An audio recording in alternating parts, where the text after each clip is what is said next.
हमारे प्रधानमंत्री मोदी जी पर जो विश्वास है, उस विश्वास की यह विजय है।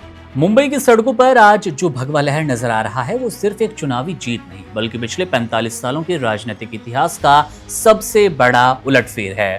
मातोश्री के जिस सजय किले पर कभी किसी और की परछाई भी नहीं पड़ी, आज वहां पर भारतीय जनता पार्टी ने अपना परचम लहराकर उद्धव ठाकरे की विरासत को सियासी मलबे में तब्दील कर दिया। 1980 में अपने गठन के बाद पहली बार भाजपा ने एशिया की सबसे अमीर नगरपालिका बीएमसी में वो करिश्मा कर दिखाया जो कि कभी नामुमकिन जान पड़ता था।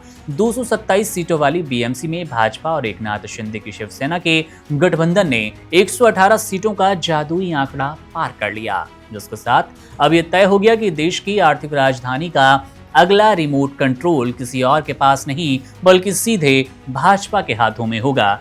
महाराष्ट्र की 29 में से 23 नगर निगमों को जीतकर भाजपा ने पूरे सूबे का सियासी भूगोल बदल दिया। लेकिन असली चर्चा मुंबई के उस नए सुल्तान की है जो कि मेयर की कुर्सी पर बैठने वाला है। पिछले 4 सालों से मुंबई का ये सबसे ताकतवर पद खाली पड़ा था और जब वापसी हो रही है तो भाजपा ने एक बहुत ही सधा हुआ दांव खेला। पार्टी ने पहले ही साफ कर दिया कि मुंबई का अगला मेयर मराठी समुदाय से ही होगा, ताकि शिवसेना के परंपरागत मराठी गौरव के कार्ड को हमेशा के लिए कुंद किया जा सके।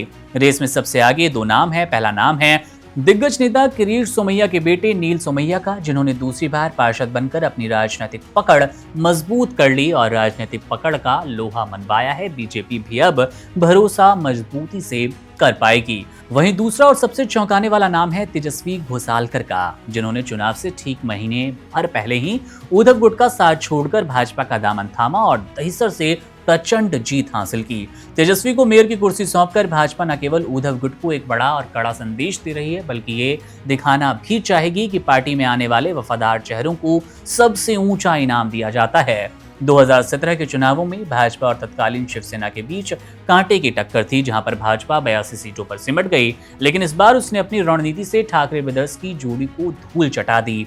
एक तरफ भाजपा अपने दम पर 90 सीटें लाती नजर आई, वहीं पर एकनाथ शिंदे की शिवसेना ने 28 सीटों के साथ गठबंधन को बहुमत के पार पहुंचा दिया। अब इसके विपरीत उद्धव ठाकरे की शिवसेना यूबीटी महज 63 सीटों पर सिमट गई, जो कि उनके अस्तित्व के लिए अब तक का सबसे बड़ा संकट भी है। 2.5 साल के कार्यकाल वाले इस मेयर पद की ताकत इतनी अधिक है कि इसके पास हजारों करोड़ों के बजट को तय करने की शक्ति होती है।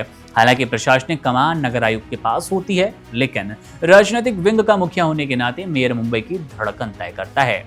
अब जबकि भाजपा अपना पहला मेयर बनाने की दहलीज पर खड़ी है, तो ये देखना भी दिलचस्प होगा कि पार्टी किसे इस आलीशान कुर्सी पर बैठाएगी। ये जीत केवल सत्ता का बदलाव नहीं बल्कि मुंबई के राजनीतिक मिजाज का वो पूर्ण परिवर्तन है जिसकी गूंज आने वाले दशकों तक सुनाई देगी। Subscribe to One India and never miss an update. Download the One India app now.